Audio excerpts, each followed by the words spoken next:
Don't be nervous, it's totally fine. We're just having a conversation. Just recording it at the same time. Yeah. All right, welcome back, guys. Hey, everyone. We are on location Yeah. at a very special place, my surgeon's office. Yes. And we are going to talk with Ellen. She was my nutritionist all through my 6-month program. How exciting. Yeah, so welcome, Ellen. Thank you. Thanks for having me. Of It's very, course. very exciting. Yay! I was so excited for today. She really was. I was like, yay, I get to see my office. I feel like home. Has a when lot I'm here. changed? Yeah.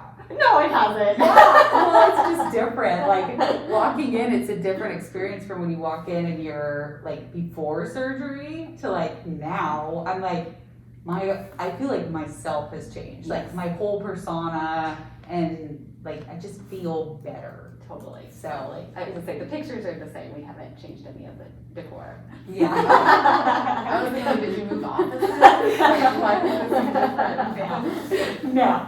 Oh, that's it's awesome. Just you. It's just you. Yeah, it's just, I think it's just a different viewpoint when you've changed, like when your self has changed and you walk in and you're like, it just feels different going in. Do you feel So, better? when I you walk do. in? I feel excited, like, yay, they get to see how far I've come. I'm like, they did a good job. They trained me well.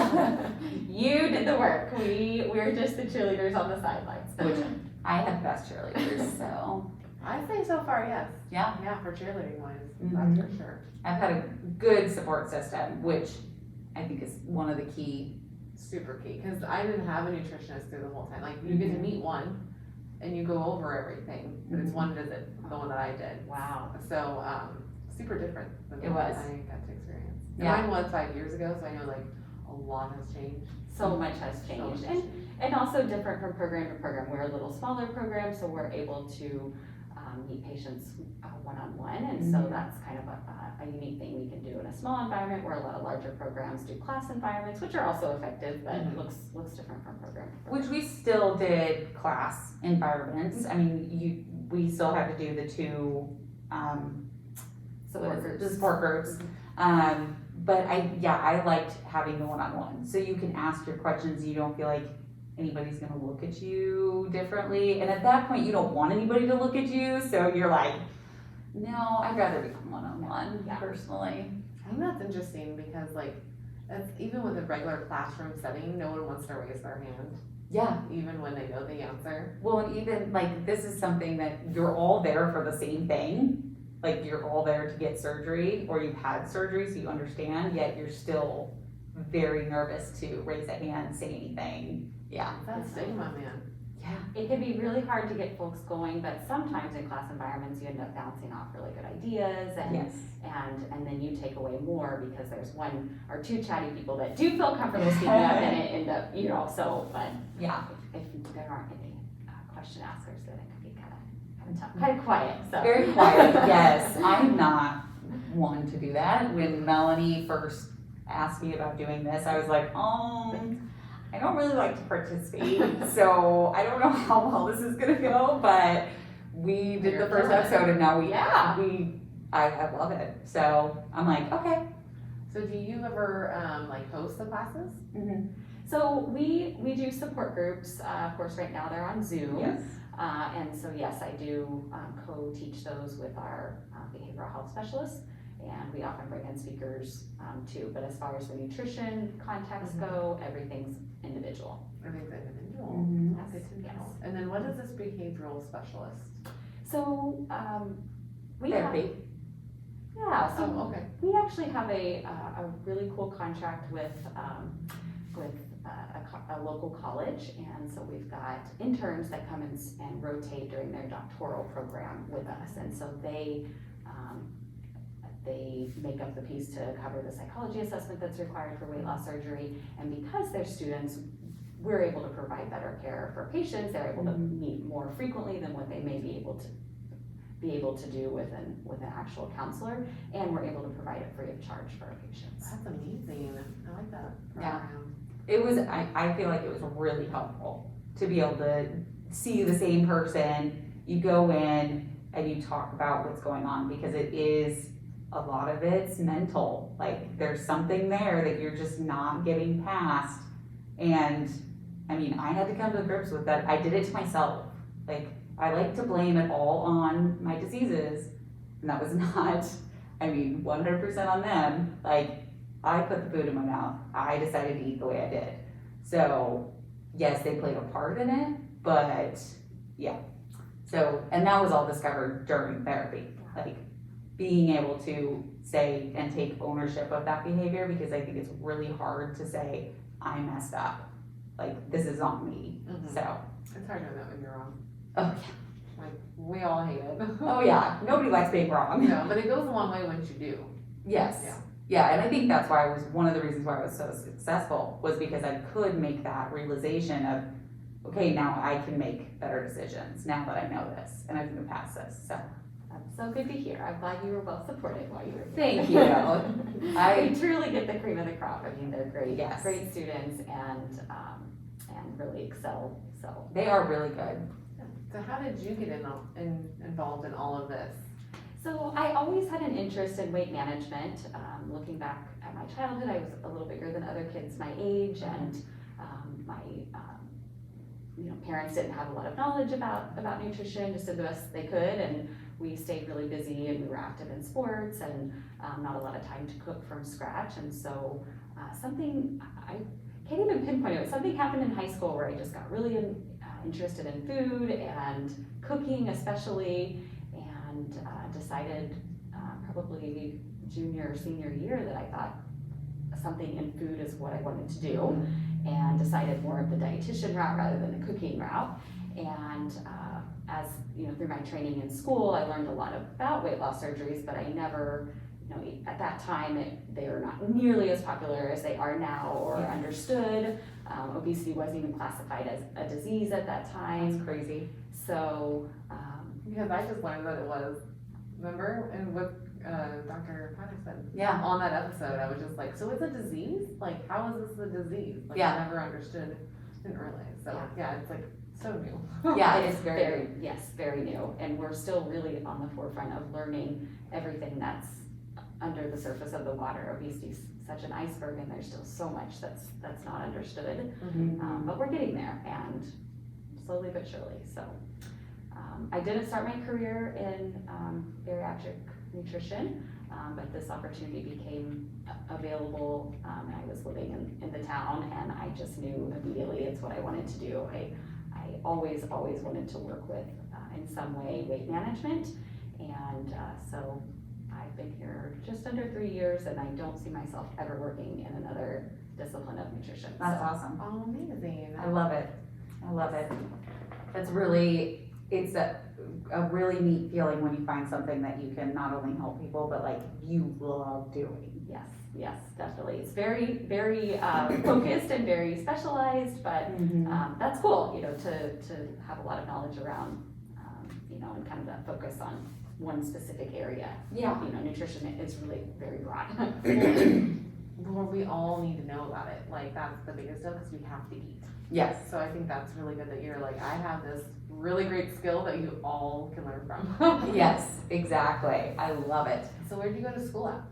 So I actually did my undergraduate training at Indiana University back in the Midwest. I was a Hoosier, so I grew up in Indiana.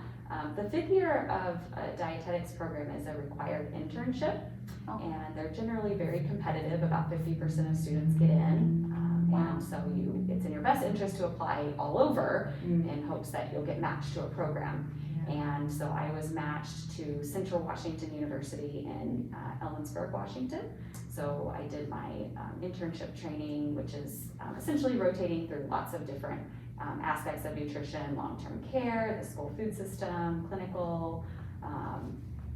Some of the students did get placed at a bariatric clinic. Unfortunately, I didn't during that training. And generally at that same time, you're doing additional graduate work, graduate classes. And so I was living in Yakima at the time, and then through my internship, I actually took a job here in McMinnville, and have stayed here, even though I'm not now at that job anymore. So Yeah. But you love this office. Definitely. Okay. Oh, yes. Small office, skeleton crew, we all get along great. It's a great team, and I Okay. work with an awesome surgeon, which is super, super fun, so. She's amazing. I can't wait to meet her. I know, you're gonna love her. Those two are gonna get along great. What kind of degrees do you have to have? Like what kind of stuff do you have to like? Yeah, I already kind of said it. Yeah, what kind of like degree do you have to be a dietitian or a nutritionist? I guess. So, right now, the requirement is an undergraduate degree plus the required internship. Okay. Some internships are combined graduate programs, and so some dietitians will elect to stay longer and finish out their graduate to have a master's. Okay. In a couple of years, a master's will actually be required, but those who didn't fall under that requirement are grandfathered in essentially. Okay. Yeah. So, and sometimes people change their mind after they get their bachelor's in something else, and so Okay. they have their master's not necessarily because they elected to do more training, but because they did it as a combined internship because they chose to do a different field after. Got it. Maybe as a second career, for example, so. Okay. Very nice. I thought you'd like that. Yeah, thanks for The that. long that you can have to take out. Okay, so let's jump into talking about food. That's Sure. your specialty. That's what I do. So we kind of want to go over nutritional labels. Okay. That is our biggest thing. We get a lot of questions about it. We ourselves wonder about it on a daily basis. So we brought several different kinds of protein bars and then 2 protein shakes. So I don't know. So usually we go over the like total calories, Okay. and then we go over the carbs, fiber, sugars, and proteins. Because we feel like those are the most important nutritional facts to know. Is there anything, like how would you read a label You know, or explain a label to a patient, a bariatric patient, So- what to look for? I think you're definitely looking at the right things. You're zoning in on the biggies, the calories, the serving size, I would add to that. Okay. Because sometimes, in a bar or a shake, that's different than opening a package of crackers or cookies or something where the amount that you're gonna eat is not necessarily the amount that you're measuring for protein and carbs. Okay. So serving size, calories, fat, carbs, and protein. I think you're looking at all the major things. Okay. So when it comes to, a lot of patients will ask me, well, what am I looking for? And my first answer is always, it depends, because it really depends on what you're looking at. If you're looking at the food label for crackers and you're looking at a food label for a protein shake, you're looking at very different things. You're not expecting the crackers to be high protein, and you Okay. don't want your shake to be really high in carbohydrates, Mhm. right? So first you have to make sure you're comparing apples to apples and not apples to oranges. So it's hard to just give this generic, this is what you're looking for Okay. on the label. So I think it's good that you've got comparable Different. products to Okay. compare. So, and actually I had, Which you could use those if you sure. I had prepared some similar. I love it. So we could I look love at some unrelated foods and I could kind of quiz you guys and see what you notice. So, Yay. so looking at, are you wanting me to? You can. Yeah. Sure. So I think in a protein shake, generally someone who is grabbing a shake is using it for a quick, easy meal replacement.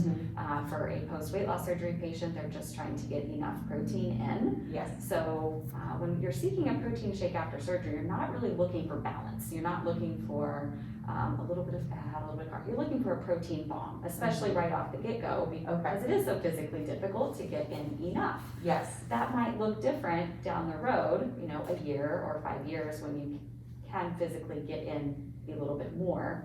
So the protein bomb, I just want to snap in real quick. I think we should explain to the followers because people that are wanting to get surgery understand why is protein so important for us to have.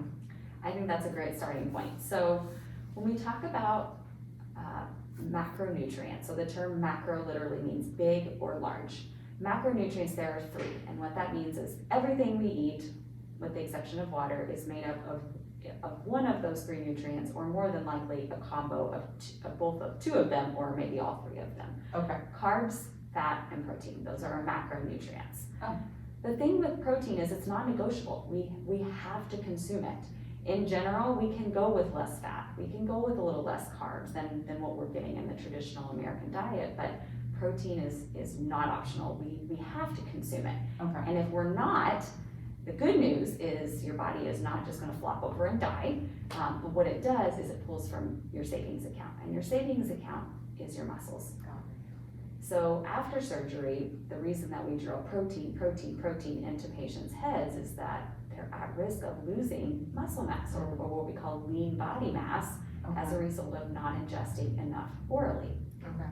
Our bodies are equipped to handle consuming less fat and less carbs, but we have to give it protein. Mm-hmm. Okay. So, does that answer your Absolutely, question? yeah. Cool, Yeah. cool. Protein plays a role in a lot of functions, and so not getting overly technical, that's the big one, is right off the bat, we don't want patients losing muscle.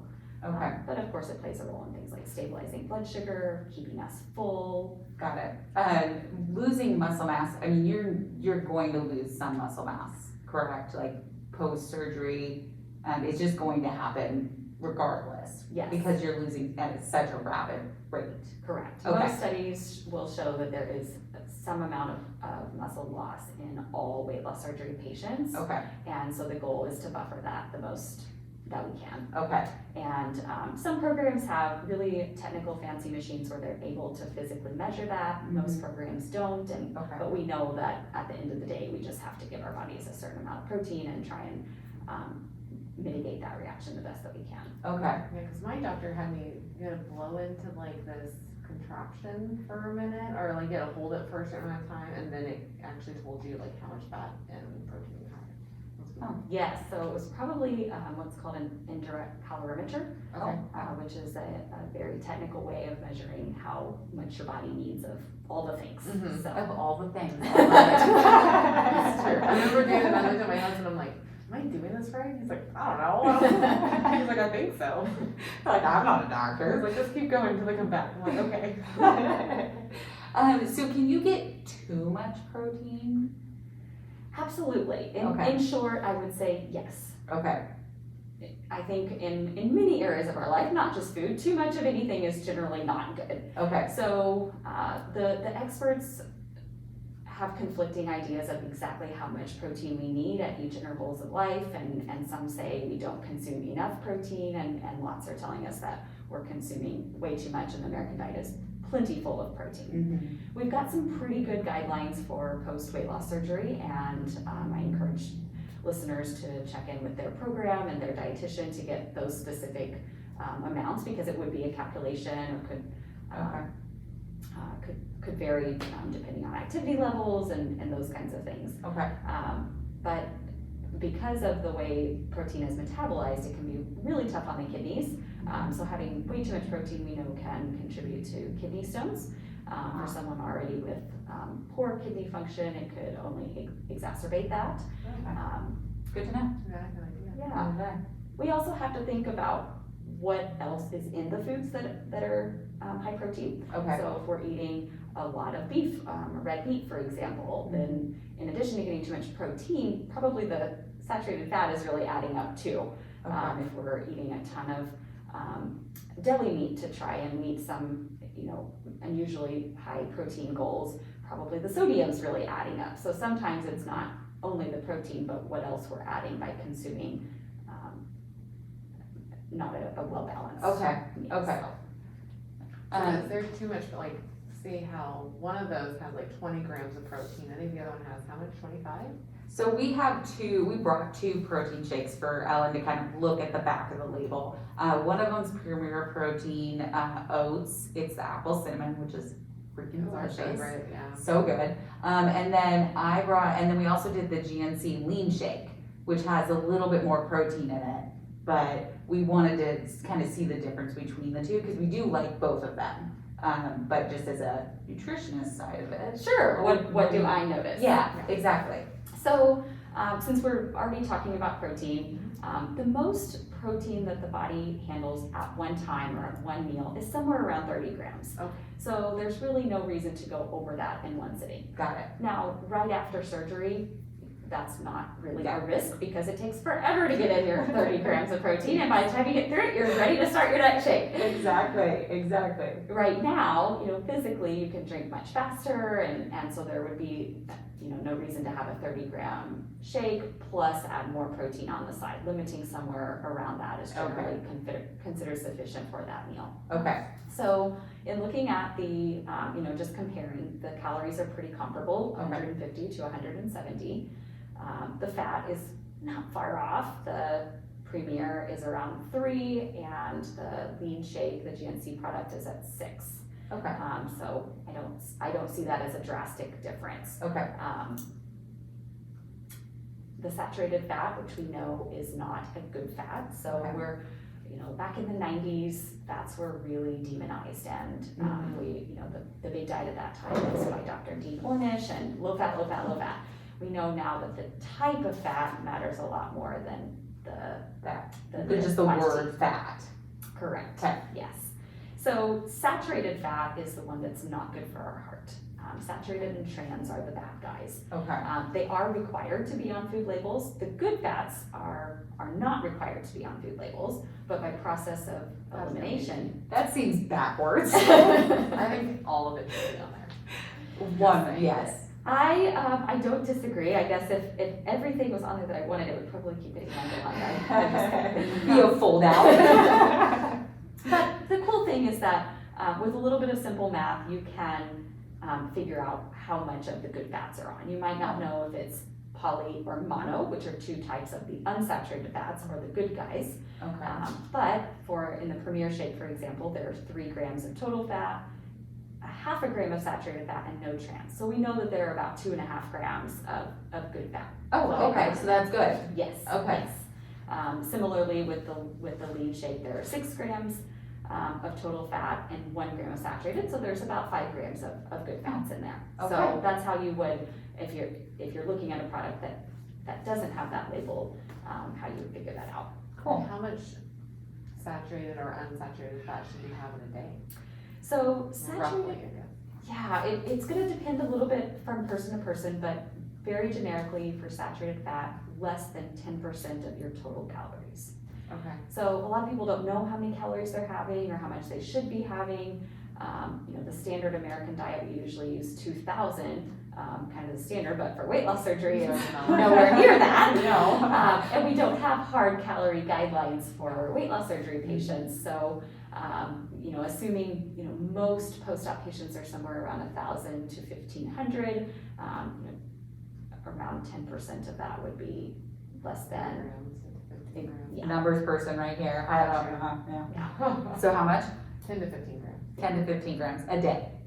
correct. Okay. Or less of saturated Or fats. less, That would be, okay. we look at that as more of a limit, like trying to keeping your saturated fat below that. Below that. Okay. So put SAT for saturated. So what would it be for unsaturated? Same?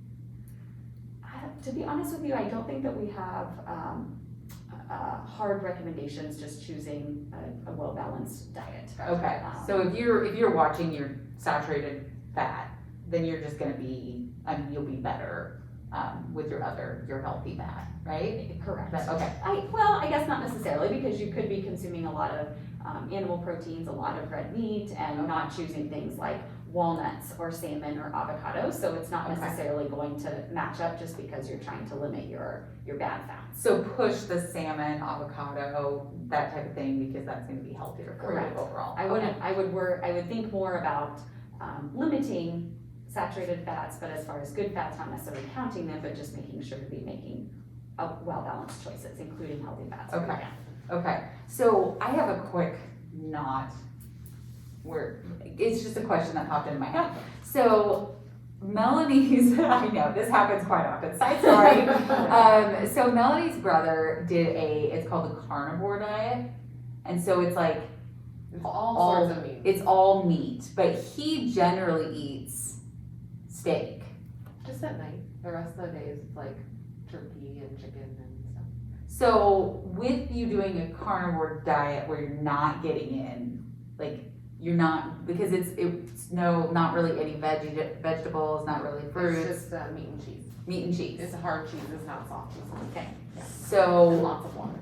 would that be considered a healthy diet, or is that more, I mean, a fad? Like, how would you classify that in diet world, I guess? So, It just popped in my head because of the saturated fat you were saying. yeah, You know, yeah. meat or beef. And like, I'm gonna have a ribeye when I go home, so I need to understand this.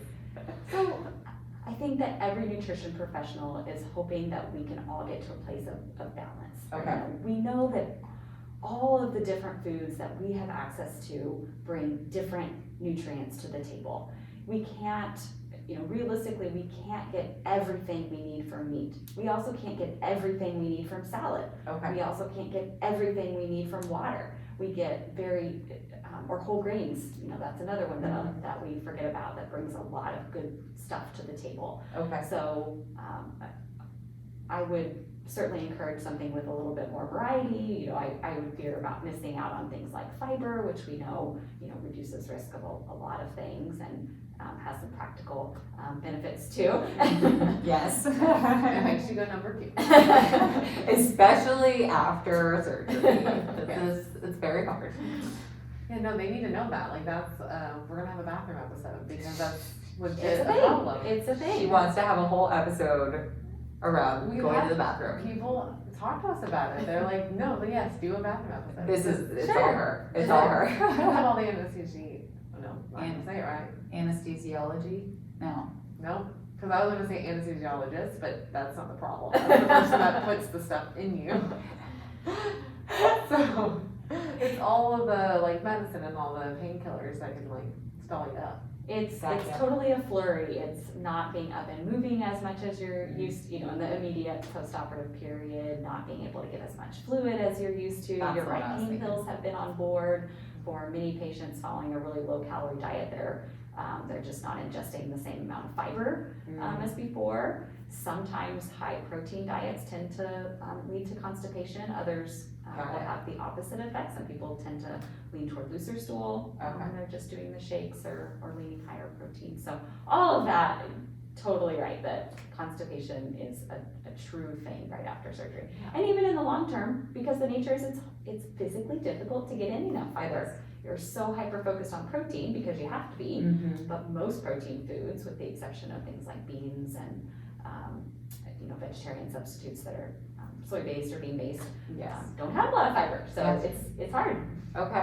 And I love the beans, so we're good. Good.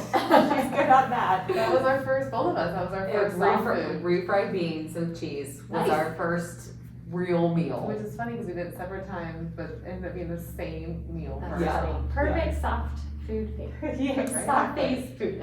Yes, High exactly. fiber, high in protein. Yeah, and Got it tastes delicious, so, yeah. Bingo. So if we go back to the labels, so, speaking of fiber, so we've heard from multiple people that if you take the carbs and you can minus the fiber from the carbs, is that accurate? And what does that even mean? Like, I don't even understand it. Yeah, that's But a why are we great question. minusing? I don't understand, like, So the cool thing about the way the labels are set up is that the bolded amount, the total carbohydrates is the total. And then everything underneath it is part of that total. So anytime that there's that indentation, that's indicating it's part of the previous category, I guess you could say. Okay, As we talked about with the fats, not everything has to be labeled, so there is sometimes like, well, wait, these numbers don't totally add up, and that's going to happen, and that's okay. We, generally, the things that we need to focus on, we can see. okay, So, looking at the Premier Shake, it has 7 grams of fiber. mhm, Fiber is really good for us, but it's not actually digested. It plays a great role in digestion, helps keep things cleaned out, it brings in moisture so that we don't have hard stool, it pushes things along, it does a lot of good stuff even while it's sitting in the bowel, but it's not actually digested. And so that's why you can, when you're counting net carbs, or if Okay. you're counting carbs, you wouldn't count the fiber toward that. got it. oh, so So- that's why you minus it off. Exactly, Okay. exactly. So you're Ah. counting the carbs that are actually being absorbed by the body, so to speak. Cause Okay. the fiber is actually absorbed in your intestines, correct, while it's moving? It's actually not absorbed, it's just there and then it's excreted. Oh. So it doesn't, okay, all right, So that's why we minus it. interesting. It's just gonna push it out again. Correct. Alright. Helps provide bulk, helps bring in fluid and keep us comfortable. Okay, that makes more sense. And how much fiber, like, this is gonna be a question almost on everyone, how much fiber does one need in a day? So in general, we say 25 to 30 grams. Wow. Very, very few people. I do don't that. think I get that. Not many people do. It's definitely an area. And in fact, when people ask me about counting things, I'm not the type of dietitian that encourages calorie counting or a lot of, really technical counting. Certainly some people really enjoy that black and white approach, and that can be safe and okay for a lot, but sometimes it can lead us to develop obsessive tendencies or get a little too focused on the numbers and less focused on just making healthy choices. That would be me. Cause Maybe a little obsessive. I count things, but I'm good obsessive. I got very obsessive. I wanted to know exactly how many carbs were in things, and if it was over in my brain, it shouldn't have been over 5. And I was like, okay, well, I won't eat that then. Or, yeah, I know. I got very And whenever obsessive. you're in that intensity of losing weight so quickly, it can be easy to develop those tendencies to just, gosh, I want to know everything. I want to be extra cautious. I'm feeling great. I don't want to give up this feeling. And Exactly. so it comes from a really good place, but it sounds like you end off like, okay, I might be getting a little too intense about this. And Yes. And so, anyways. Yeah, she definitely told me, she was like, come on. Well, I told her it was like, focus on the protein, why are we even looking at that? Cause what Dr. Patterson told me the first year, cause you're 16 months out, right, or 18?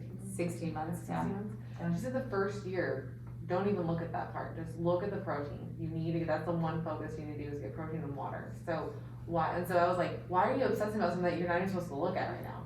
Like, I get if you're in year 2 or 3, cause I'm 5 years, so I'm like, now I look at those things, cause like, I've let way more carbs in my life than I feel like I should have. And so I look at those things now, but it's like, you're so post-op, like, you're so new to the post-op that I didn't want you to develop any problems with it. It's like, we don't want you to be like skin and bones either. No, and I think I got to a point, because we had a very frank conversation of like, what weight is too much? Like, what weight do you want to start getting worried? And I was like, I don't want to get under 130. I feel like that is way too thin for me. And so when I hit 141, we were like, okay, we're good. I'm done. She was losing it so freaking fast, and it was insane because like mine was very gradual. It was very not slow, but it was just like very like 10 pounds a month, like 10 to 15 pounds. It was very gradual, done, and hers was just like boom, boom, boom. And she's like, I'm gonna be a blah blah blah in like 4 months. I was like, hold your horses. I was like, I want to hit goal weight now. I want to be done with this. I was like, I don't know if that's possible. And I actually told her that. I'm like, Yeah. that might not happen. Like, and I need you to be prepared for that because it could change. Because I wanted to hit my goal weight by 1 year, which I did. You totally did. But You totally did. it was very fast. It was very fast. It was very fast. And I was just like, okay, because I was seeing her every week, and I'm like, I'm noticing I can see the change. And I'm like, that's when I brought up to her, like, when is it gonna be too much? Like, your body has to eventually stop, right? Like, Well, and I think it's an important conversation to have with anybody that you were trying to support. Yeah. Like, when is it too much? Like, you have to keep an eye on it still. You still have to get your protein, you still have to get your water, but you also, like, we had a conversation, I think it was right around my 1 year, and I was like, okay, how do I maintain? Like, I don't understand how to do this. And you're like, well, you start adding things back in, like add this, add this. So then I started adding potatoes and like healthy whole grains, and I'm maintaining. I just needed to, I think, get the permission that it was okay to Oh, do that, absolutely, absolutely. Because I felt like I didn't want to let anybody down by gaining weight or not losing weight, Yeah. So. Everyone's response to surgery is so different, and the how the body responds and how quickly it comes off. And certainly there are behaviors that contribute to that, but to an extent it's how the body responds. And so we understand these surgeries so much more, and so Fortunately, true malabsorption, malnutrition is not very common, and there isn't an Okay. end point Okay. to the weight loss. But you're right that sometimes you do reach a point, it's like, I do need to add some more in. I might not be getting enough for my activity to support my activity level now. Yes. Or maybe I've gotten too strict and I'm being a little too cautious. So. Yeah. Because I was seeing times where like the brain fog was happening because you weren't getting enough food. Yeah. So I'm like, hey girl. So now we eat before. I'll usually come over to her house. She makes me a scramble, and then I eat that, and then I'm good. Great. Yeah, we do. She does eggs, sausage, And then I do. bell peppers, onions, And, and cheese. Sounds And we have- delicious. Yeah, it's really good. and if my avocado is not rotten. Yeah, it was last I time. opened 2 of them. I was like, So bad. sad. But normally I'll throw some avocado in there. Then you get those healthy fats. Exactly. Yeah. Brain fog can also be directly related to not enough carbs, so maybe having a small piece of fruit on the side. Okay. Who would have thought it'd be the carbs? Dang it. Dang carbs. I'm definitely not All the a time. carb-phobic dietitian. I don't think there are many out there. But the reality is that after the surgery, there's physically not as much space for carbohydrates. So being very selective at choosing the right ones in reasonable quantities.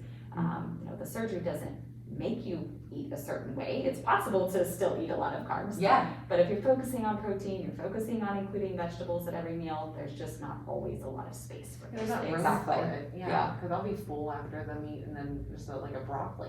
Well, we were eating the scramble yesterday, and I'm like, oh, I'm already full, but it's so good. And then we both had to take breaks. Yep. Yeah. We take breaks, and then we come back to it later, and yeah. There you go. We just let it listen sit to out. your body. Exactly. That's a big one, is listening to your I would say so. to your for body, sure. listening to your stomach, and then when it tells you to stop, stop, because it can be painful if you don't. 100%. So Okay. now we know carbs is you can minus the fiber off Yes. because of the absorption that just pushes everything out. Yes. So Now, we know everybody wants to know how many carbs. how many carbs do we 'Cause consume in a day? Wait, what all goes in the carb label? Like, is it just fiber or what else is in there? So we can minus off. Is there anything else? Unfortunately, there's nothing else you can minus off. She's trying to work the system. I mean, I guess you could, but, so fiber is gonna be, nothing else being minus off, but things that would be considered carbohydrates would be, obviously, the fiber, and then added sugars, so that would be under the carb section as Okay. well. So if you're looking at, say, the label on a yogurt, lactose is a type of sugar. So there is gonna be some amount of carbohydrate in yogurt, even if you're looking at a plain label. I have patients ask me all the time, like, I even looked at the plain one, Ellen, and there's sugar in it. Well, there's not added sugar, it's sort of, it's just naturally occurring. Yeah. But then there are yogurts that are real sugar bombs, and they do add a lot of added sugar. So fortunately, that is a requirement on the food label to put in added sugars. So when you're comparing something like yogurt, you can be intentional about, okay, I know they're both gonna have some carbohydrate, but I'm gonna choose the one that's higher protein and lower added sugar. Got it. Okay. That's good. That's a good tip. I'm just checking. She's checking the Premier Protein Bar. No, so like, because we have questions about sugar. So is sugar all within the carb then too? It is, yes. Oh. Yes, so all of those little indented, generally not folded categories underneath the total carbohydrates, those are all part of the carbohydrates. It's like an outline. Exactly, it totally is. Yeah. And when it says includes added sugars under the total sugars, that's another indentation, so that means that's part of the total sugars. Okay. Yes, yes. Mind blown. But sometimes that's a little too much to focus on. If you're just looking at quick glance, the thing that matters the most is the fiber and the added sugars. Okay. Choosing more of the good stuff, more protein, more fiber, less of the bad stuff. The bad Great. fats and the added sugars, yeah. Okay. Awesome. Okay. So then, how much carbs do you need in a day? So we don't have really solid macronutrient goals outside of protein for post-weight loss surgery patients. But in general, we think that the brain uses somewhere around 130 grams just to be functioning day to day. Okay. So that is usually, if patients are pushing me for a hard number, generally the amount that I give them. Now, for those folks just out of surgery, that is so far in the future for them. It takes a Okay. lot of time to get to a gram goal like that. Yes. And some patients may physically never get there, and Okay. some patients might exceed that if they're not putting protein and veggies first. So you just to highlight for our newly post-op people, so obviously check with your surgeon first, make sure that they don't have specific goals for you, but don't focus on carbs for the first, year, 6 months? I think the goal that Mel mentioned earlier, a year of just protein and fluid, Okay. protein and fluid. Okay. What happens is sometimes when you're becoming hyper-focused on something else, you lose focus of the things that matter the most. Yes. And then you're not focusing on the protein and the fluid. So I don't Okay. think it's wrong to take a peek at carbs and make sure that you're choosing healthy foods, but Okay. hopefully that's something, a pattern that you were already starting to get into, and Mhm. taking a look at labels and making better choices in the preoperative period. Awesome. And especially for diabetics, because a lot of patients pursuing the surgery are diabetics, Yes. and that's something they do have to be very, very careful of during weight loss, because they're not consuming as much, but may have to consume some for blood sugar management. Definitely. Yeah. Okay. Insulin levels and everything. Yeah. Well, good, because it's you can really tell body type and your genetics play some sort of what is that? Somebody's loud vehicle. Little wait till I go. Wow. Just give it a That minute. that was very loud. Wow. You can, what I was, gotta go again. Oh, yeah, we're good. Okay, so what, like I was saying, was that the fact that body types really play a role, because we almost lost the exact same amount of weight. Mhm. I mean, our starting points were different, like I was 308 and I lost 128 pounds, or 29 pounds. And I was 265, And then how much did you lost?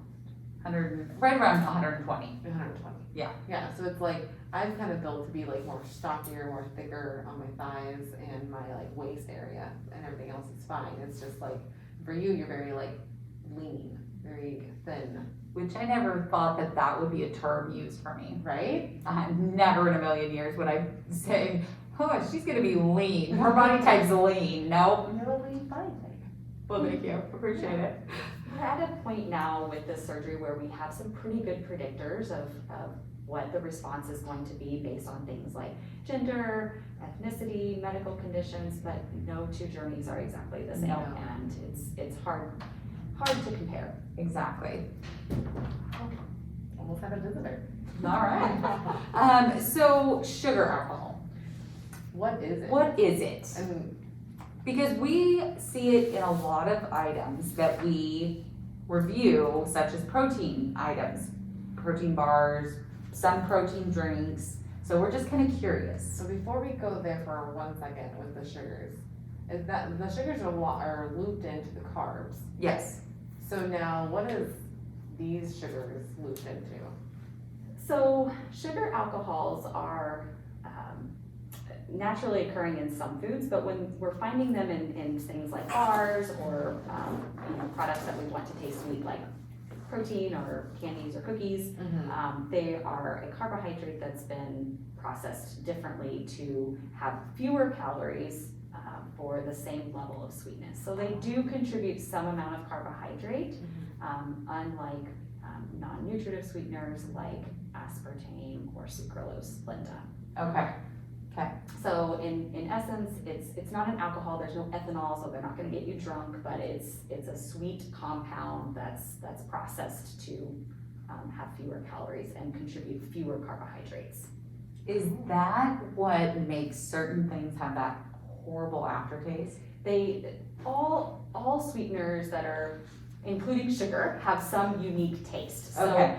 yes, they do have a very unique flavor. Okay. And many people will say the same things about stevia, or they like a specific diet beverage better than another, and they don't know it, but it's because they really like Splenda better than asulfate potassium, for example. So Okay. Okay. All right. That makes sense. I like that. Yeah, I like that too. So now we know. the thing to be careful about with sugar alcohols, you may have heard this before, if you overdo it, especially in candies, they can cause diarrhea. Oh. So,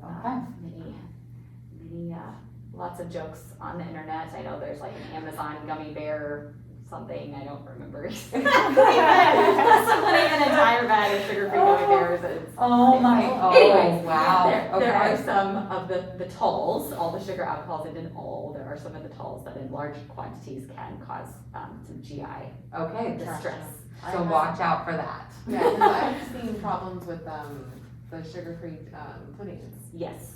Overeating, I haven't had that problem, but I know people that have. Yep, Oh. yep, it's a thing. Because they're like, Okay. try this, Mel, it tastes good, but don't have too much. What does that mean? Like, what's going on there? Well, now I'm curious, what happened to you? So, I mean, it sounds like the dumping syndrome almost.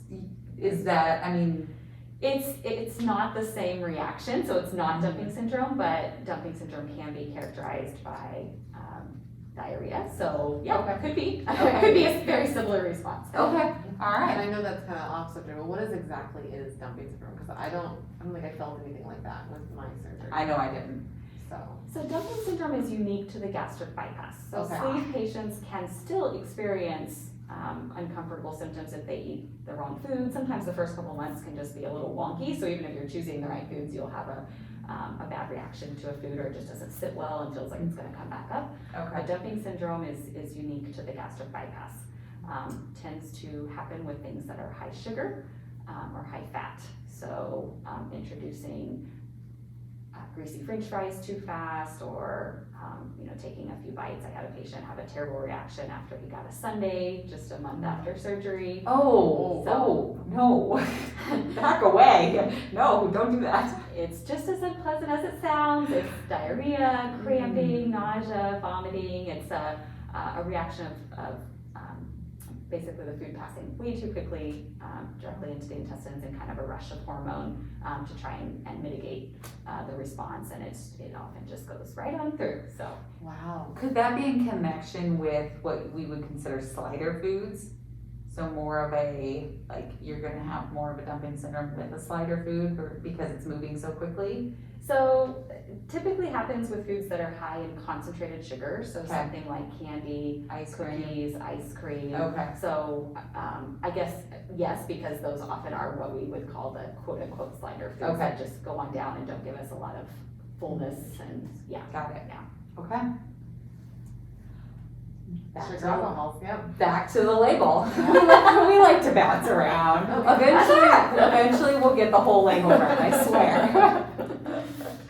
So I think the last thing we were looking at on this particular label was protein. And the Premier has has a little lower, 20 grams. Well, this particular Premier product, the new one with the oats, and the Lean Shake has 25 grams. So these labels are really very comparable. You can't get everything in every product. Correct. So at the expense of having less fiber, a little less carbohydrate, the GNC product has more protein, but for someone who's really struggling with constipation and maybe not really having a hard time getting enough protein, they might make the choice to go with the Premier product so that they can boost their fiber content for the day a little bit more. That's a good way of looking at it. I like it. Post weight loss surgery, probably I initially was gonna say the GNC would be better because it's higher protein and so physically difficult to get it in, but it's Yes. also 3 fluid ounces more, so Yeah. pretty comparable in that regard. Yes. The guidelines that I generally give my patients are choose a shake with at least 20 grams of protein that's low sugar and low fat. So Okay. Very simple. yes, less than 3 grams of fat, less than 5 grams of sugar. Okay. And typically I remember after surgery with the liquid diet, you have to have like, what, 3 of those a day or 4 of those a day or something like that? So we recommend for our patients 60 to 80 grams.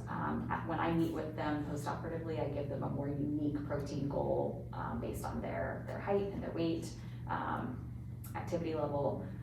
But right off the bat, we give everyone the same generic goal, which is 60 to 80. So that's a good point. To get to 60 with the traditional Premier Shake, for example, would only be 2, but for a early post-op patient, they're gonna have to do 3 of these, which is 11 more ounces to get to 60. So Got it. that's something that a early post-op patient might wanna consider, that this one is less. Okay. Because I know I was having a huge problem trying to balance water and protein. Because I felt like all day long, all I was doing was drinking something. It's truly a full-time job. It It is. truly is. The timers were going off, and I'm just like, Yeah. I'm not even ready yet. I'm not thirsty, I'm not hungry. 100%. We had a follower message us, and she was like, I feel like all I'm doing is eating or drinking protein shakes and trying to drink water, and Melanie's like, welcome to your new life. Like, that's what your life is gonna be for the next year. Basically, like this is just what it is. This is what you sign up for. It's definitely harder newly post-op, but yes, I mean, you definitely have to continue to get in your protein, in your water every single day, Yes. or you Yes. feel it. Lots of patients ask, do I have to take 2 weeks off of work to go back? And while you may be able to physically go back sooner, depending on the nature of your job, it's kind of nice to have a couple weeks just to figure out getting in enough. Yes. And the nature of work is that we get distracted and it's harder to remember to drink your water bottle, and then it's been 3 hours and oh crap, I haven't even started my second shake. And so it's nice to take that time to just figure out your new normal. Definitely. I like that because I took off like 3 weeks. I didn't work at that time, so it was nice to be able to get a routine down. And because I didn't go back to work, I think it was 2 months post-op was when I got my job. So it was nice to be able to completely focus on my food. Sure, have And- that time to figure it out. Exactly, or try to at least. Yes, yes. Okay. It's an all-day event, so. So is there a type of protein that is better than another? Because I know that I've heard from several people like isolate protein is better, or whey's better, or a blend of the two is better. Or is it just protein? So proteins are classified by, they're made up of amino acids. Some folks might have heard that term. And some proteins have all of the amino acids. So that means they're considered a complete protein. Oh, While some proteins are not complete. They don't have all the amino acids. So if you think about like a Jenga block, a complete protein would have all the Jenga blocks there, while an incomplete protein might not have all the Jenga blocks there. okay. That doesn't mean that the incomplete products are bad, but if you are only consuming liquid, say right after surgery, Yes. if you're choosing an incomplete protein source, your body's still gonna have to rob your muscles in order to be able to metabolize that protein. Okay. So, yes, there are definitely differences. Okay. So complete protein sources are animal-based, so meat, dairy, which is why most are using a whey product or dairy-based protein shake products. Okay. Actually, soy is also, that it would be a plant-based complete protein. Okay. Now, I've heard that males should not be doing the soy. Is that actually accurate or not? So soy has been a very controversial Mhm. topic for quite a while, but really the myths around soy have been debunked. We know Okay. that soy in reasonable balance is perfectly safe. Okay. There could be some medical conditions out there where they should avoid it, but in general, soy is absolutely considered safe. So it's fine for guys to drink soy. Yes, yes. Okay. Awesome. Okay. All right, fellas, drink your soy. Drink it. Marcus, drink your soy. Well, I just think like what I feel bad for the medical industry is that like the echo chamber is so big for that, and then like all the garbage just goes out, and like no one ever tries to fact check it, and so now all these myths are there, and they're stuck. Well, and it's hard to know what's real and what's not. I mean, we've heard that soy is bad for guys, so you're like, oh, well, you can't drink that soy. But then there's other things that say whey is not good for you. So, I mean, it's hard to know which is accurate and which isn't. I definitely didn't anticipate that part of being a dietitian, that Yeah. I feel like sometimes I'm just a fact checker, like, oh, actually, and it can be really difficult to approach with patients because sometimes we have really strong feelings about things like, no, I had a really bad experience with this happened to my friend, I'm not gonna go there. But, even though maybe the information came from a source online that wasn't Incredible. valid, yeah. Okay. So there's a lot of information out there. There's also a lot of sites that have really, really good information, and Okay. we have those sources, so trying to piece those out. Okay. Makes sense. So back to the Jenga block. Yes, so incomplete proteins are usually plant-based proteins. Okay. So things like rice protein or pea protein, some of these newer protein products that are coming out and often marketed as vegan, which more more folks are going the vegetarian vegan route. Doesn't mean they're bad, but if you're only relying on pea protein right after surgery, you don't have a complete Jenga block, your body's going to round muscle stores. Now, where you guys are now, consuming a diet with a lot of balance, that's okay. Your body pieces together all of those amino acids. You don't have to worry about only consuming the most complete, best options. It's okay. Okay. So in terms of like whey protein, so we know now whey protein is a complete protein. So dairy is an inexpensive source of protein in general, and easy to manipulate to make a high quality protein shake. What they do is they remove the liquid essentially, and then they've got concentrated protein, and then can make a more concentrated product out of dairy. Interesting. That's nice. So you're removing the liquid to put the liquid back in. In essence, yes. Yes. All right. So that's why Premier is dairy based, whey based, Okay. but it's not the same as glass of milk. Okay. So dairy has two types of protein in it, whey and casein. So some people do better with whey, some do better with casein. If Okay. you're reading a product that says something like milk protein concentrate, it's more than likely just a mix of both of them. They just haven't separated those two. If you don't experience stomach upset or any problems with a concentrate, then that's fine. It's not necessarily lower quality. Whey protein is kind of known to be an easier to digest protein. Okay. So those out there with lactose intolerance or who are more sensitive to dairy might do better with a whey protein isolate. That was my next question was, for the people that are lactose intolerant, what would they use? So you're saying whey protein would be good for them? Yes, so there are lactose-free dairy-based products. Right. And generally whey protein isolates, the whey protein has been isolated, so it's been separated from everything else that's in the milk. And Because casein is part of the diet, the lactose, right? I was trying to remember because my kid's lactose intolerant, and so I think they said if you see anything that says casein on it, don't give it to him. so casein is one of the types of protein where lactose is actually the milk sugar, but it's possible that a casein product could still have lactose in it. Gotcha. The good thing about lactose intolerance is it's on a spectrum. So generally, folks fall somewhere in the middle. Of course, we see those that have very extreme lactose intolerance and really should consume absolutely no dairy or they're going to be in the bathroom. And then those are like, well, I do okay with some cheese as long as I don't overdo it, or I can have 1 or 2 scoops of ice cream, but I can't have a whole bowl and a piece of pizza. So it's often dose dependent, or just being careful about. Okay. Because we notice with hard cheeses, he's fine, but any soft cheeses, sour cream, stuff like that, is like, no. Yes. Not happen. And hard cheeses are lower lactose cheeses, so that totally makes Wow. sense. Okay. Excuse me. She does that every time. Every time. It never fails. It never So is fails. there anything on the label left that we need to ask that our viewers wanted us to ask her? I don't think so. I don't think so. I think that was about it. We did want to touch on, we touched on that. Diet soda. Yes. I want to talk about diet soda. Because aspartame, like I need to understand that. Yes. So, And, not to mention, it's the bubbly, it's carbonated. So we're not supposed to have carbonation, correct? So the idea behind carbonation is that it might stretch out the stomach. And that's really kind of an old way of thinking. There's not any good evidence to support that. So we do not tell patients that they have to avoid carbonation forever. Okay. But some patients will say, I don't tolerate it. Others are like, it actually doesn't bother me. Yeah, I it don't really hurts me. mind. yeah. And I had a little bit, and it didn't bother me, really.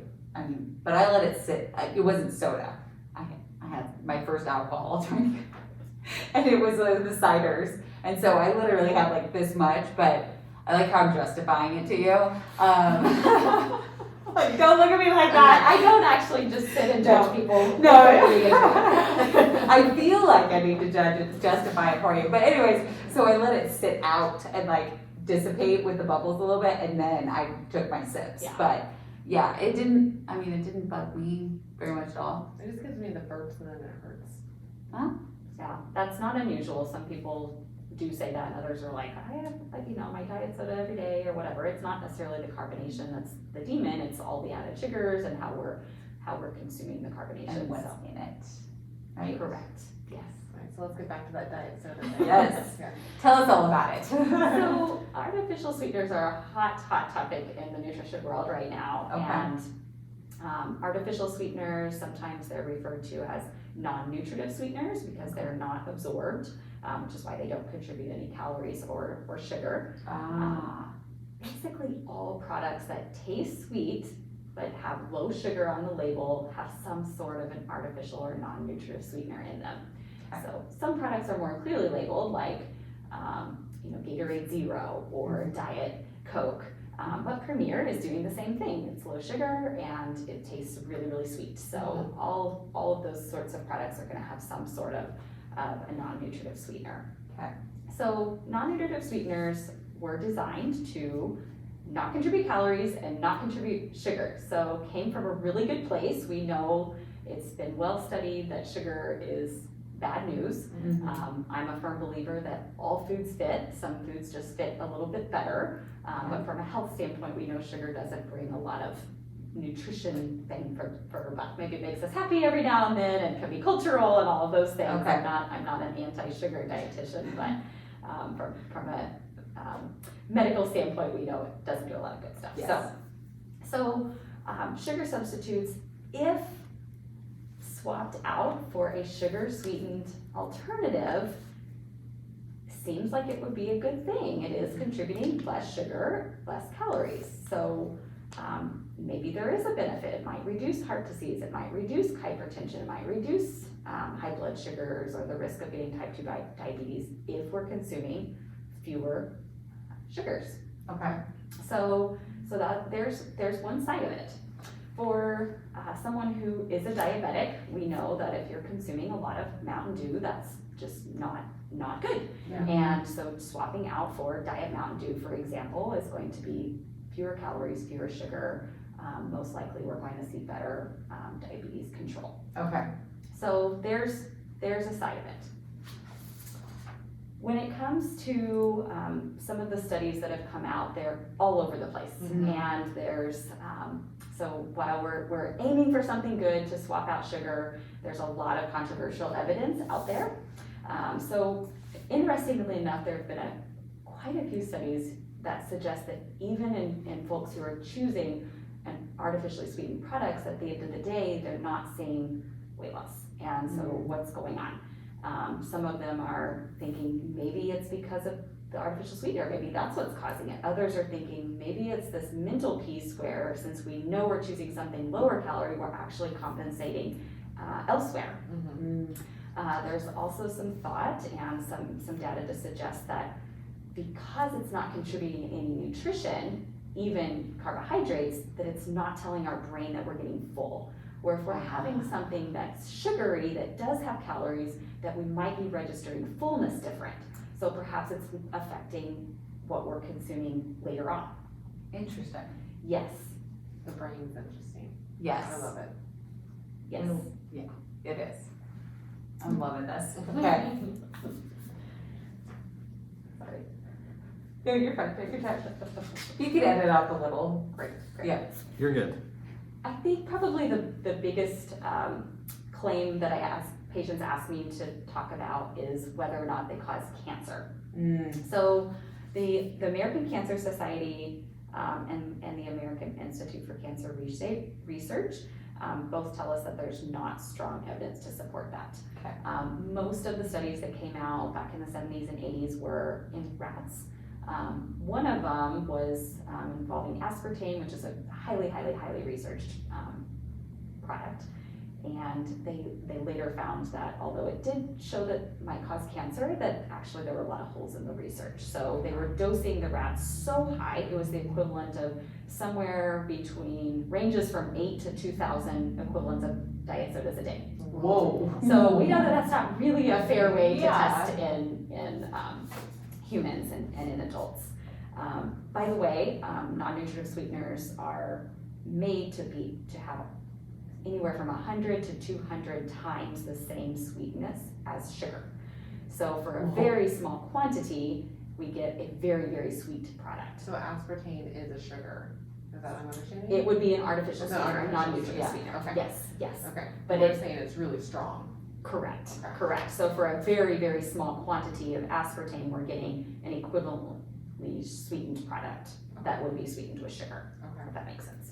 Mm-hmm. There was another study that done in rats on saccharin, which is sweet and low. Mm-hmm.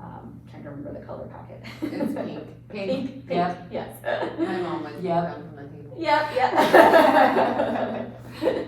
And similar that saccharin, actually in that study, they found that saccharin is not processed in humans the same way that it's processed in rats. So there was an initial concern that maybe it caused bladder cancer, but then they found that it was processed in totally different ways, and so it couldn't be replicated in humans. So the cancer research is not strong. They're still testing it. Aspartame is, I think, the most researched food product out there. Whoa.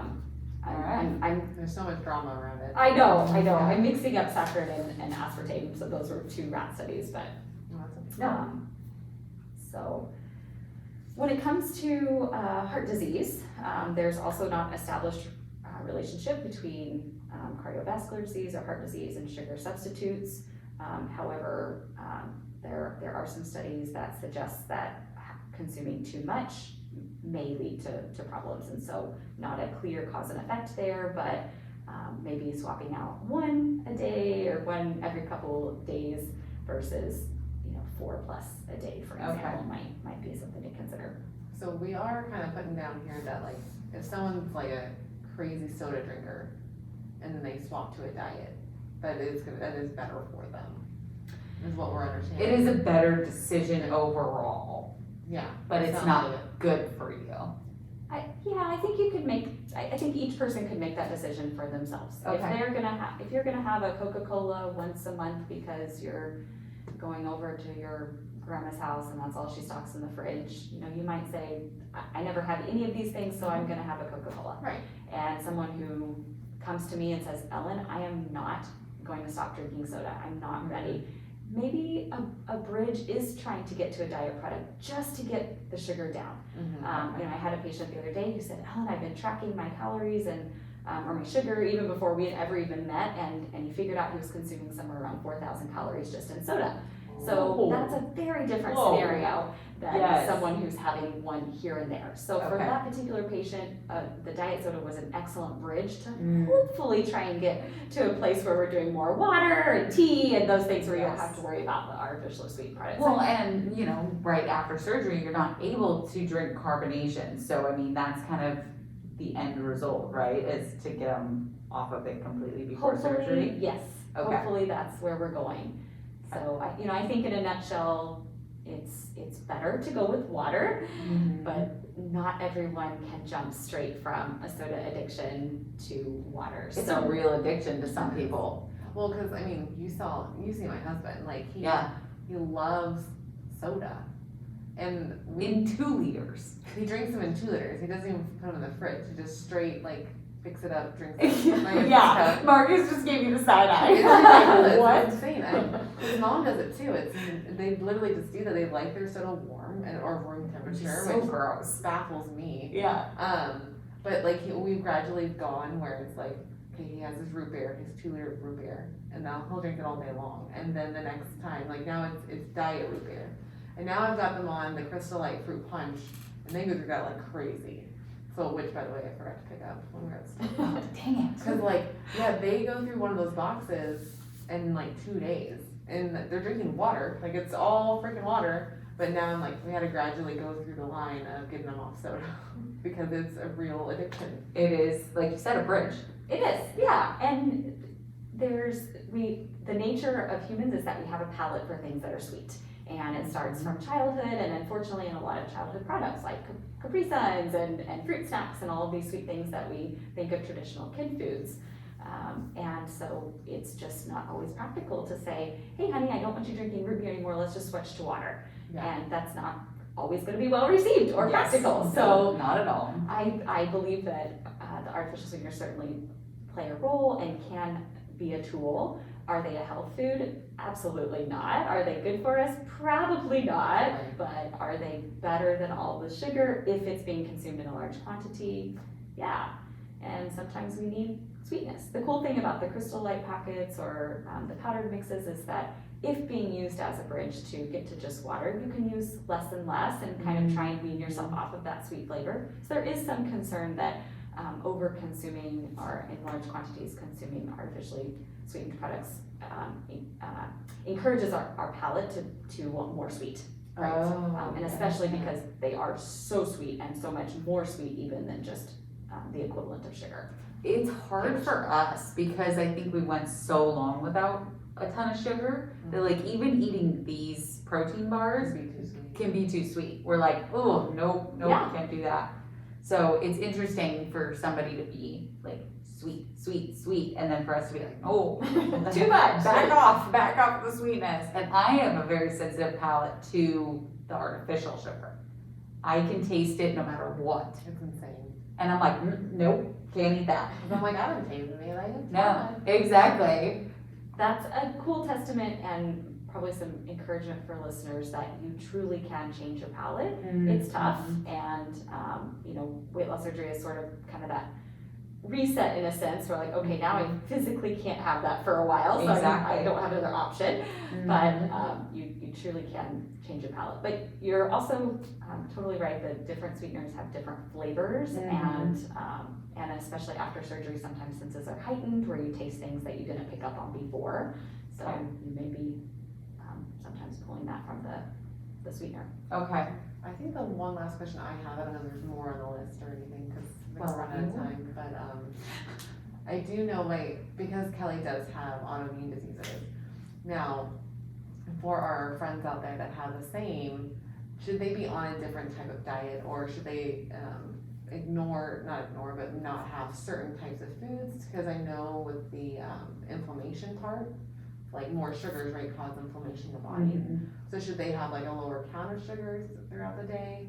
Should they just be more aware? Like what should we do for our autoimmune friends?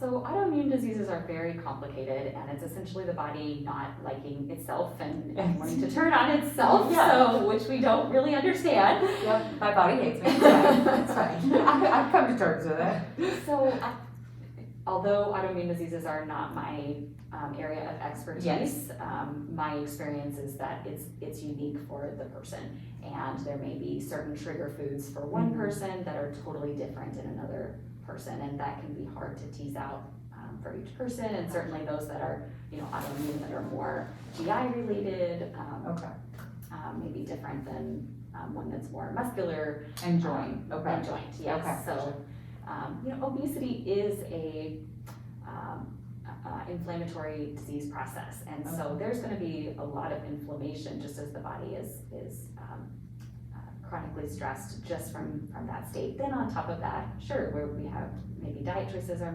playing a role, like sugar that you mentioned. So I wouldn't say that there's one specific diet that I would suggest following. I would try and get more information from my patient. Have you found that there are certain foods that make it worse? Are there foods that make you feel better? And often when we start thinking about it, and maybe even adding in a food journal with symptoms, including things like stress, because it's not always about food. Exactly. Especially with autoimmune, it's hard to just say for every one person that there's going to be certain things. But they need to just maybe have a food journal and talk to your surgeon then, or your doctor. Yeah. I had one last question Sure. that was on the list. Yeah. It was some tips and tricks to make good decisions. Yeah. All right, so I bet if you ask this to 100 dietitians, you would get 100 different I responses. love it, but I want to know from everybody. I want to be like, what are your tips and tricks? Because I know ours would be different. So Totally. So I would say that my first recommendation is to practice environmental control. That's a really complicated term that just means be careful about what comes into your home. It is not human nature, it's human nature that when we know there's something there, it speaks to us and we want to eat it. And if it's not there, chances are we're not going to put a bra on and put clothes on and leave the house to go get that food. We're going to say, okay, you didn't really need it anyways, you can go get it this weekend or whatever. So being careful about what comes into your home. I often hear from patients, well, I have to keep it in the house for the kids. Well, if it's a food that you know you shouldn't be eating, probably the kids don't need it either. They can get it Yes. when they go out or go to the movies, or it could be a special treat, but sometimes spouses can be a little challenging, and we're women sitting here, but this could go both directions. And working with my male patients, sometimes their partners are bringing in foods, and so sometimes sitting down, having that conversation, saying, hey, I'm really tempted by this type of cookie, could you please not buy it? And sometimes folks are willing to make changes, and other times they're not. But some things that I've heard from patients is, I really don't like oatmeal raisin, I love chocolate chips, so now he gets that kind and I'm not tempted by it. Oh, that's a good tip. So it's kind of like when Eric made that food when we were doing our liquid reset, and he was like, "You're not gonna like it. It's gross. Don't even look at it. It's awful." It wasn't awful. No, it's He was trying. Yeah, he was It trying. worked. It totally worked because I was like, "Oh, okay," and then he ate it still, which we will do that. We'll make a food, and even if it's not the greatest, we're gonna finish it. We're just like, It's just human nature Yeah, to I was like- finish what's on your plate. yeah. So he It is. did, and then when he came back for seconds, I was like, "Oh, it's actually." Oh, no. You liar. I'm like, yeah, I'm just trying to help. No, it totally did, because it turned off the sensor of I want that. It was gone. So Sometimes we do just have to trick our brains, but me too. Yeah. sometimes it's as easy as having a food put into an opaque container, because when we see things, that makes us instantly think about it. So sometimes it's, hey, put it up on the top shelf and put it in that container that we can't see through, and then I don't think about it. Okay. So sometimes there are some tips that way. Environmental control could also mean not having a candy bowl on your desk at work. Yes. I can think of lots of my patients say, oh, I just have to keep that stash, and everyone likes to come and chat with me about that. But if it's affecting your health, because every day at 2 p.m. when you're feeling sluggish, you grab a couple fun-sized candy bars, then maybe finding another option, not having that where you're controlling your temptations better. Or changing it, so put almonds out. Yeah. Or, something that's not a candy. Yeah, Right. changing the environment. Okay. Sure. Okay. Yeah. So that would probably be my first tip. My second tip, I harp a lot with my patients about spending some amount of time planning ahead. Okay. And I am certainly not someone who suggests that everyone is doing Pinterest prepping and perfect containers. More power to them, and that's great. But meal planning doesn't have to look like that. But sitting down and spending a few minutes on the weekend or whenever you have time and thinking about what meals you're gonna have, what snacks make sense based on how late you're gonna be up recording in the studio this night. I'm not gonna have time to cook a meal from scratch, so maybe I should budget for Blue Apron or HelloFresh. Sometimes those meal prep programs can mean something to folks. Yeah. Don't be afraid to take shortcuts. It's okay to buy pre-chopped onions if you hate chopping onions. Yes. If that makes your dinner a little bit easier to make. More power Do it. to you. Yeah, they have those hard-boiled eggs that are already ready to go and peeled. Yeah, I love those. Yeah. It's so much easier to make egg salad because you don't have to peel anything. You just throw a couple in the bowl and Yeah, there you go. mix it up. Absolutely, and that's okay. They're not any less nutritious, and if the alternative is I'm gonna swing by and get something at the restaurant because I'm not gonna go home and boil eggs, wait on them to cool, and peel them and make egg salad, Yeah. then the clear option is spend another $1 more and buy them pre-boiled. So that's Exactly. a perfect example. Okay. So I feel strongly about spending some time planning and sometimes getting kids involved or getting your spouse involved. Hey, what sounds good to you this week? Let's plan ahead. And then a huge benefit is often you save a little bit of money. So, You do. I'm joking about spending a little bit more on cut onions, but really when you're not wasting as much, you usually spend less. So Oh, that's, yeah. I mean, me and my husband, we can easily spend $30 at a restaurant because I'm like, I want my thing and he wants his thing. I may only eat a quarter of it, but that's $30 and that's 2 meals right there that you could buy in the store plus have leftovers. Oh, yeah, for sure. 100%. Yeah. My third tip, and this one might sound kind of crazy, but sometimes we have to own our decisions. Make a decision that you're gonna enjoy some Milano cookies and sit down at a table and put the cookies on a plate and eat them and enjoy them. A lot of this goes back to this judgmental thinking and goes back to self-talk, and so this is a much more loaded response than just a flat recommendation. Yeah.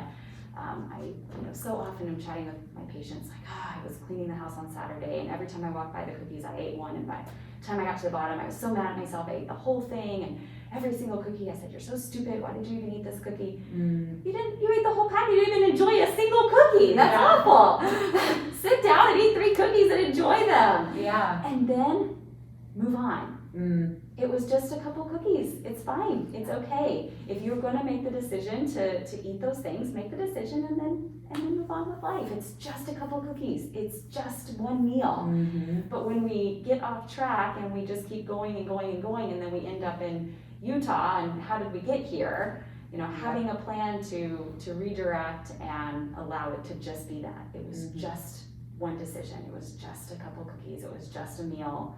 Next meal doesn't have to be another decision like that. Sweet, we're on to something. We've been saying that since the beginning. We're like, do it, own it, move on. Great. Accept the behavior and just move on. Just correct the next meal. We've been telling people to stop waiting until Monday.